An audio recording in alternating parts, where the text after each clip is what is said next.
Selamat datang di channel Korota Kabupaten Namawa, channel yang berisi video-video tentang matematika, tentang YouTube, dan juga jika kesulitan mencari channel saya, tulis saja Korota KUROTA, nanti langsung mencari channel saya urutan yang ke atas, bukan mungkin paling atas. Di video saya yang ke 1897 ini saya akan membahas ini ya, 7 alasan honorer tidak mau ditempatkan di sekolah induk saat menjadi P3K. Jadi ada 7 alasan ya. Ini yang sejauh yang saya tahu itu ada 7 alasan kenapa tidak mau masuk ke sekolah induk gitu ya. Jadi P3K di sekolah induk itu tidak mau. Nah, langsung saja kita bahas alasannya. Ini saya ambil alasannya itu saya ambil dari komentar-komentar di YouTube ya, di YouTube orang-orang gitulah. Saya ngumpulkan data-data aspirasi lah orang para guru honorer gitu ya. Nah, yang pertama ya, alasan kenapa tidak mau ditempatkan di sekolah induk, ini sudah dipecat atau keluar dari sekolah induk. Nah, ini biasanya adalah guru-guru dari sekolah swasta ya. Jadi guru-guru tersebut itu sudah lulus passing grade, kemudian sudah dipecat atau sudah keluar gitu dari induk. Itu banyak sekali yang mengatakan ini gitu ya, tidak mau di sekolah induk. Nah, gimana mau sekolah induk? Sudah dipecat dari sana, di sana sudah ada guru penggantinya seperti itu ya. Jadi ini adalah alasan yang paling sering saya lihat di komentar YouTube. Sangat sering saya lihat itu. Ini di YouTube-nya DPR juga banyak itu yang komentar ini. Entah nanti didengar atau tidak, saya sendiri tidak tahu inilah. Pokoknya ya banyak komentar yang seperti ini. Kemudian yang kedua adalah mata pelajaran di sekolah induk tidak sesuai ijazah. Nah, ini baik guru di negeri maupun di swasta ya, baik honorer di sekolah negeri maupun di swasta itu tidak mau sekolah ini. Ada yang menyampaikan aspirasi seperti ini ya, tidak mau sekolah induk karena tidak sesuai ijazahnya. Ini sebagai contoh ya, sebenarnya ada banyak sekali, tetapi ini hanya contoh 2 saja gitu. Saya beri contoh 2 saja gitu ya. Tapi sebenarnya itu banyak sekali yang seperti ini. Sebenarnya masalahnya itu penguasaan materi gitulah. Tidak sesuai ijazah. Misalkan ini ya, ada guru bahasa Inggris. Induknya itu kan di SD gitu ya.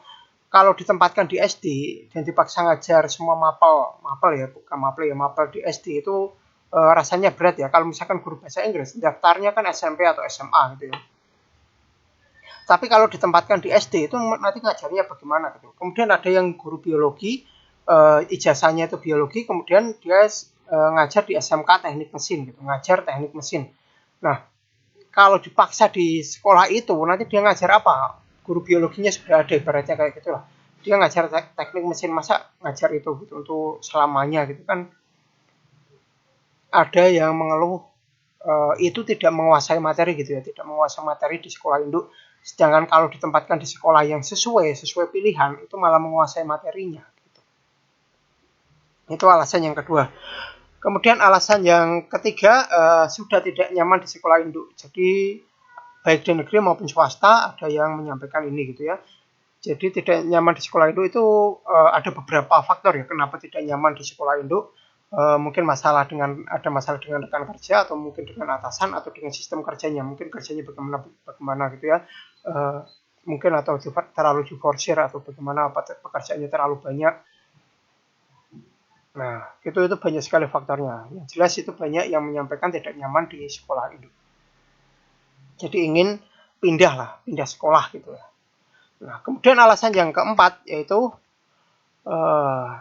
nah ini ya, melanggar undang-undang. Jadi kalau ini biasanya ini sekolah swasta ya, honorer di sekolah swasta menyampaikan ini ya. P3K ditempatkan di sekolah swasta itu melanggar undang-undang ya. Jadi harus ditempatkan di sekolah negeri. Jadi banyak guru swasta yang inginnya ya tetap masuk ke negeri, bukan di swasta di sekolah asalnya, bukan seperti itu. Banyak yang minta seperti ini. Ini di di komentar YouTube-nya DPR juga banyak yang menyampaikan ini gitu ya. Jadi ya harus di negeri, bukannya di swasta gitu ya. Jalankan undang-undang, jangan malah melanggar undang-undang sendiri, kan undang-undang itu kan buatan DPR dan presiden gitu ya. Jadi jangan dilanggar ibaratnya gitulah. Nah, ini kalau misalkan teman-teman ingin tahu ini itu undang-undangnya itu apa, ini saya cek itu Undang-Undang Nomor 5 Tahun 2014 tentang Aparatur Sipil Negara bab 1 pasal 1 ya. Itu menyampaikan bahwa ASN itu ditempatkan, ASN itu bekerja di atau bekerja pada instansi pemerintah intinya kayak gitu. Nah, kemudian saya lihat di rapat-rapat, kan sering sekali rapat ya antara Kemdikbud dengan Komisi 10 DPR ya, sering sekali rapat. Nah, di situ setiap kali rapat saya tuh mencoba menonton berulang kali gitu ya, tidak nonton sekali dua kali, kadang tiap video itu saya tonton beberapa kali gitu ya. Nah, di situ setiap videonya itu saya menyimpulkan bahwa Kemdikbud itu tahu bahwa P3K itu ditempatkan di sekolah swasta itu jelas melanggar undang-undang. Jadi Kemdikbud itu intinya ya inginnya ya tetap di sekolah negeri, bukan di sekolah swasta gitu. Inginnya tetap di sekolah negeri gitu. Intinya seperti itu. Jadi ketika DPR mendesak Kemdikbud itu selalu kita patokannya ke undang-undang, seperti gitulah. Intinya patokannya ke undang-undang. Kalau undang-undang memperbolehkan ke sekolah swasta ya ditempatkan di sekolah swasta ya boleh ditempatkan di sekolah swasta, tapi kalau undang-undang tidak boleh ya tidak boleh. Intinya Kemdikbud itu sejauh yang saya simpulkan ya, kesimpulan saya itu Kemdikbud itu tahu kalau menurut undang-undang itu penempatannya itu harus di sekolah negeri, bukan di sekolah swasta. Nah, walaupun begitu DPR itu seringkali mendesak agar ditempatkan di sekolah swasta gitu ya, yang guru swasta itu ditempatkan di sekolah swasta. Nah, ini ya saya rasa itu DPR itu menyampaikan aspirasi dari sekolah swastanya ya, bukan dari honorernya. Kalau honorernya itu saya rasa bebas mau ditempatkan di mana saja asal aman gitu. Tapi rata-rata sejauh yang saya tahu rata-rata itu lebih memilih di sekolah negeri. Penempatannya di sekolah negeri, jangan sekolah asal. Lebih memilih di situ. Nah, intinya seperti itu ya. Jadi itu jelas melanggar undang-undang. Teman-teman bisa cek sendiri di Undang-Undang Nomor 5 tahun 2014 tentang aparatur sipil negara bab 1 pasal 1 gitu ya, dicek itu bunyinya bagaimana gitu ya. Kemudian alasan yang kelima itu sekolah Indo adalah sekolah yang terancam bangkrut ya. Untuk sekolah swasta mungkin sekolahnya itu terancam bangkrut, atau sekolah yang di sekolah negeri sekolahnya itu mungkin sepi siswa gitu ya, sehingga rawan akan digabungkan dengan sekolah yang terdekat gitu. Nah, ketika ditempatkan di sekolah induk ya, misalkan sekolah induknya itu sekolah swasta yang rawan bangkrut atau sekolah negeri yang rawan akan digabungkan dengan sekolah yang terdekat. Nah, bagaimana nasibnya ketika hal itu benar-benar terjadi ya, misalkan sekolah swastanya bangkrut atau sekolah negerinya digabungkan dengan sekolah yang terdekat itu. Kalau misalkan kondisinya benar-benar terjadi hal terburuk seperti itu, nah ini yang dikhawatirkan oleh P3K yang ditempatkan ini ya. Apakah ini berarti putus kontrak atau dipindahkan ke sekolah lain? Ini yang akan meragukan gitu ya, mengkhawatirkan gitu. Karena menurut penjelasan yang dulu-dulu itu kontrak tidak akan diputus selama P3K masih dibutuhkan. Ketika sekolahnya sudah tidak ada, apakah masih dibutuhkan? Nah, itu kan malah menjadi sesuatu yang sangat dikhawatirkan gitu ya. Sekolahnya sudah tidak ada, berarti kan sudah tidak dibutuhkan. Berarti kontraknya kan putus. Nah, itu sangat mengkhawatirkan gitu. Jadi banyak yang minta ditempatkan di sekolah lain gitulah, sekolah sesuai yang daftarnya apa, sesuai pilihan gitu ya. Kemudian alasan yang keenam yaitu sekolah induk jauh dari keluarga, yaitu ingin pindah dekat dengan keluarga. Nah, ini biasanya bagi honorer-honorer yang sebenarnya itu merantau ke luar daerah ya. Jadi merantau ke luar daerah. Nah, ketika ada formasi P3K itu inginnya nyari lokasi yang dekat dengan rumahnya. Ini ada yang di komentar-komentar YouTube juga ada yang menyampaikan ini gitu ya. Ingin kembali dekat dengan keluarga gitu ya. Mungkin dengan orang tua atau dengan anak atau apa gitu ya, dengan keluarga. Jadi dengan pindah seperti itu, dengan pindah lokasi yang dekat itu nanti kan selamanya di situ tidak masalah gitu, tidak pindah-pindah. Tapi kalau di sekolah induk, nah sekolah induknya masih di luar daerah, nah tetap jauh dari keluarga, nanti ragu-ragu nanti mau stop kontrak apa gimana, masuk di situ terus apa pindah apa bisa apa gitu, itu termasuk meresahkan gitulah ya, mengkhawatirkan gitu pokoknya. Nah, alasan yang terakhir ini ya, data yang saya cari, yang saya dapatkan itu masa depan di sekolah negeri lebih terjamin. Ada yang beranggapan masa depan di sekolah negeri lebih terjamin. Nah, anggapan ini berdasar kalau sekolah negeri itu lebih status sekolah negeri itu lebih baik dari sekolah swasta, banyak yang beranggapan seperti itu. Jadi ini rata-rata yang alasan ketujuh ini, kalau alasan keenam itu bagi sekolah negeri maupun swasta ada yang menyampaikan ini ya. Kalau ini rata-rata lebih cenderung ke sekolah swasta. Itu menyampaikan bahwa sekolah negeri itu statusnya lebih baik. Jadi ininya masuk ke sekolah negeri, jangan ditempatkan di sekolah swasta, tidak ada kemajuan. Nah, ada yang menyampaikan seperti itu. Kalau ditempatkan di sekolah swasta berarti tes tapi tidak ada kemajuan. Hasil tesnya ya jadi P3K cuma statusnya saja, tetapi tidak ada kemajuan ya, di sekolah itu juga. Ada yang berpendapat seperti itu. Nah, itu 7 alasan ya. Mungkin teman-teman ada punya alasan lain kenapa tidak mau ditempatkan di sekolah Indo gitu, mungkin punya alasan yang lain selain 7 alasan ini, mungkin punya alasan yang lain gitu ya. Nah, yang terakhir ini mengenai saran dan pendapat saya, ini hanya pendapat atau saran saya ya. Saran atau pendapat saya ini yang pertama itu penempatan itu sebaiknya itu disesuaikan dengan undang-undang ya. Jadi seperti yang saya bilang tadi, Undang-Undang Nomor 5 Tahun 2014 itu kan jelas kalau penempatan itu di instansi pemerintah gitu ya. Jadi sebaiknya ya laksanakan undang-undang itu gitu ya. Jangan lebih memilih aspirasi. Nah, aspirasinya itu kan dari berbagai pihak. Ada pihak yang menyetujui pindah, ada yang menyetujui di sekolah asal. Itu kan kalau fokusnya ke aspirasi, maka nah itu tadi ada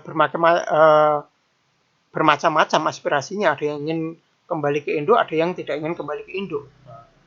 Kalau mau sesuatu yang yang pasti ya sesuaikan dengan undang-undang. Kita mau alasan apa, undang-undangnya begitu. Gitu. Itu saran atau pendapat saya ya. Nah, yang kedua, jika mau mengubah undang-undang, sebaiknya revisi undang-undang. Jangan membuat peraturan baru di bawah undang-undang yang melanggar ketentuan undang-undang. Nah, maksud saya adalah seperti ini. Di undang-undang, ya, undang-undang itu jelas bahwa penempatannya itu kan di instansi pemerintah. Jadi jangan membuat misalkan Permendikbud atau Permenpan yang menjelaskan boleh ditempatkan di sekolah swasta misalkan kayak gitu. Jangan membuat seperti itu. Undang-undang itu levelnya lebih tinggi daripada Permenpan ataupun Permendikbud gitu ya. Nah, kalau misalkan ada seperti itu nanti yang paham undang-undang itu nanti bisa protes juga gitu ya. Menurut undang-undang penempatannya di sekolah negeri. Nah, kenapa ditempatkan di sekolah swasta? Ini undang-undangnya Permenpannya ini peraturannya tidak sesuai dengan undang-undang, bisa seperti itu ya. Bisa diprotes gitu. Nah, kalau menurut saya sendiri itu ya harus direvisi undang-undangnya gitu ya. Kalau mau mengubah, misalkan guru boleh ditempatkan di sekolah swasta, kalau misalkan mau seperti itu ya undang-undangnya yang direvisi. Jangan membuat peraturan di bawah undang-undang seperti Permenpan atau kebijakan pemerintah atau apa, pokoknya itu jangan peraturan presiden atau apa, itu kan di bawah semuanya, di bawah undang-undang gitu ya. Jadi jangan ke situ gitu ya, tapi revisi saja undang-undangnya.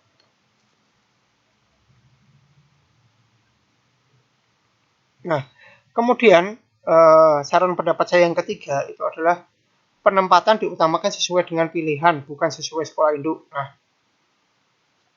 seperti ini ya, kalau misalkan teman tadi ya, misalkan pemerintah itu memikirkan aspirasi rakyat. Nah, aspirasi rakyatnya ada dua, ada yang minta ditempatkan di sekolah induknya, ada yang tidak ingin di sekolah induknya. Nah, kalau pemerintah itu fokusnya bukan ke undang-undang tetapi ke aspirasi rakyat, kalau fokusnya ke undang-undang ya sudah beres gitu. Undang-undangnya itu ya itu, jalankan saja undang-undangnya gitu. Tapi kalau pemerintah itu fokusnya ke aspirasi rakyat, nah lebih baik seperti ini. Ketiga ini ya, penempatan diutamakan sesuai pilihan, bukan sesuai sekolah induk ya. Jadi kalau milihnya sekolah SMPX, ya tempatkan di SMPX gitu, bukan di sekolah induknya. Nah, kan gitu. Itu kan pilihannya gitu kan. Itu kan pilihan, itu kan ibaratnya aspirasinya gitu kan. Nah, selain itu ada juga pilihan seperti ini. Ya, kalau seperti yang saya bilang tadi, kalau mau fokus ke undang-undang, ya jalankan undang-undang. Tapi kalau tidak mau kalau fokusnya ke aspirasi rakyat, nah ini ada pilihan seperti ini. Kalau misalkan ini, soalnya kalau tidak salah tahun 2014 atau berapa dulu itu ada formasi CPNS itu pilihannya itu lebih dari satu gitu ya. Ada 3 pilihan. Saya tuh dulu mendaftar tapi ada 3 pilihan. Nah, jadi kalau misalkan pemerintah mau membuat pilihan kedua ya, misalkan bagi yang tidak masuk ke pilihan pertama, misalkan ini ya, ini saya berikan contoh 2 ya, misalkan Pak Ijo, pilihan 1 mungkin ketika pendaftaran mungkin bisa dibuat seperti ini. Pilihan pertama SMA Makmur Abadi Jaya misalkan gitu ya. Nanti pilihan kedua dikosongi saja, misalkan pilihan kedua misalkan Pak Ijo itu mau ditempatkan di seluruh wilayah Kabupaten Semarang, tulis Kabupaten Semarang kayak gitu.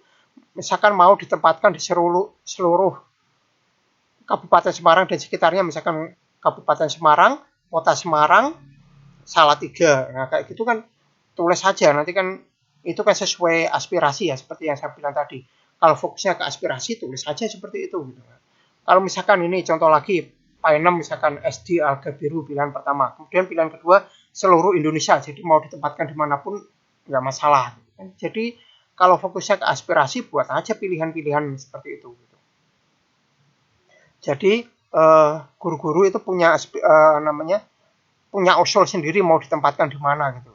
Nah itu saran atau pendapat saya, intinya mau jalankan undang-undang, pemerintah itu mau menjalankan undang-undang apa aspirasi gitu ya, menjalankan undang-undang apa aspirasi. Kalau undang-undang jalankan saja undang-undang gitu ya, tidak perlu aspirasinya, aplikan saja aspirasinya. Kalau mau aspirasi ya aspirasinya, buat saja pilihan-pilihan seperti ini gitu kan lebih baik. Jadi pilihan pertama, pilihan kedua gitu. Nanti kan kalau misalkan ada yang protes kan sudah nulis pilihannya. Jadi sebaiknya jangan protes ya, tidak perlu protes karena ada pilihan-pilihan milih itu sendiri seperti itu. Itu hanya pendapat saya saja ya. Harapan saya sih kalau bisa sih didengarkan pemerintah gitu dan DPR dan lain-lain gitulah. Tapi karena channel saya mungkin agak sepi, saya rasa tidak yakin juga akan didengarkan gitu. Semoga yang mendengarkan mungkin kalau punya pemikiran yang sama seperti saya, mungkin bisa kita sama-sama sampaikan gitu loh ke pemerintah. Gitu. Ya, pemerintah itu maunya fokus ke undang-undang atau aspirasi gitu lah, biar lebih jelas gitu lah. Kurang lebih demikian ya video saya kali ini. Jangan lupa like, subscribe, share, bunyikan lonceng, berikan komentar positif sesuai isi video saya, tonton juga video-video saya yang lain. Jangan komentar spam, jangan komentar copy paste, jangan komentar dengan link, jangan komentar minta subscribe, jangan komentar minta dikunjungi. Yang paling penting jangan melanggar peraturan YouTube dan jangan mengajak melakukan pelanggaran YouTube. Terima kasih sudah menonton video saya ini sampai selesai.